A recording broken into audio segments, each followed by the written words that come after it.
प्रचाराचा आज super Saturday. पंतप्रधान मोदींची आज नांदेड परभणीमध्ये सभा, शरद पवार संभाजीनगरमध्ये तर मुख्यमंत्री शिंदे वाशीमध्ये, फडणवीसांची अमरावतीमध्ये सभा.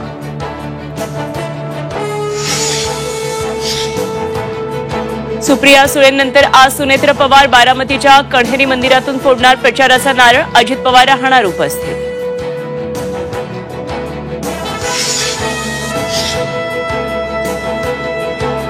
छगन भुजबळांची मोठी घोषणा. नाशिकच्या निवडणुकीतून माघार. भुजबळ महायुतीच्या उमेदवाराचा प्रचार करणार.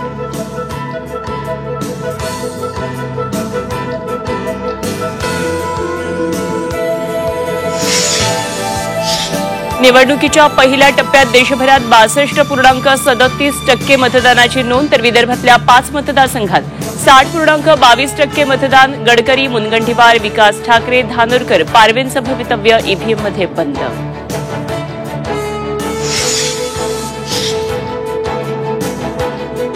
सुप्रीम कोर्टानं धनगर समाजाची याचिका फेटाळली. मुंबई हायकोर्टाचा निकाल कायम. एसटी प्रवर्गातून आरक्षणाची करण्यात आली होती मागणी. आणि राज्यात उष्णतेची लाट. चंद्रपूरमध्ये सर्वाधिक 43.8 अंश सेल्सिअस तापमानाची नोंद. काळजी घेण्याचं आवाहन.